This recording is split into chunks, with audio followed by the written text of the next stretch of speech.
Muy buenas tardes, mi nombre es Steven Arce, estudiante de séptimo semestre de Comunicación Social y Periodismo.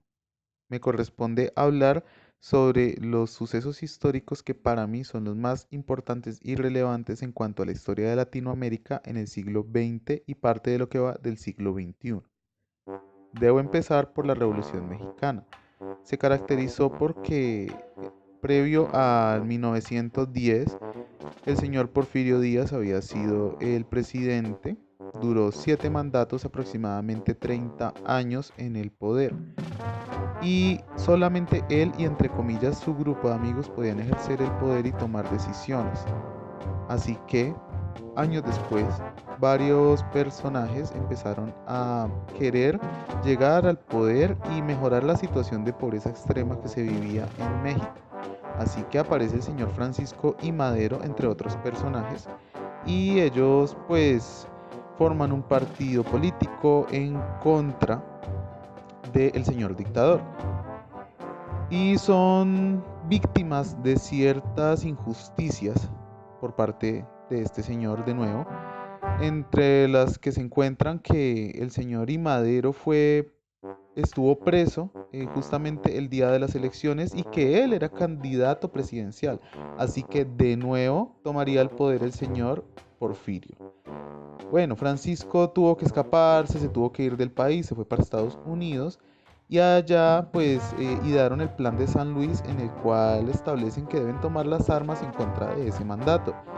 Así que el 20 de noviembre de 1910 pues deciden iniciar esta revolución hasta que el señor Porfirio decide rendirse e irse del país.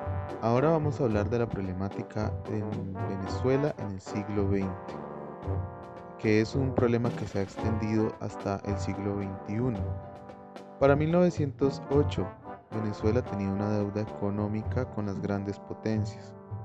Para 1910 se descubrió el petróleo, que sería un recurso que marcaría la historia de dicho país. Su deuda exterior desapareció gracias al petróleo, pero desafortunadamente se descuidaron otros sectores muy importantes como lo era la agricultura.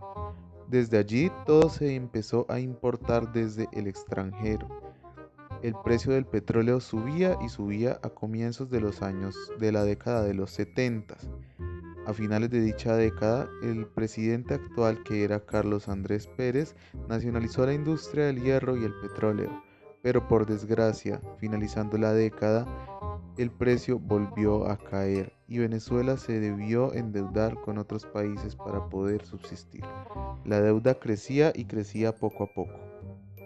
Para la década de los 90, Venezuela estaría sumergida en varias problemáticas, como la extrema pobreza, devaluación de la moneda, subida de precios, corrupción y auge del narcotráfico. También había pasado por varios golpes de Estado, de los cuales uno de ellos había sido organizado por Hugo Chávez, quien habría sido encarcelado luego de ese intento fallido. Para 1998 reaparece Chávez, quien sería elegido como presidente con sus propuestas socialistas para repartir las pequeñas riquezas que ya había en Venezuela.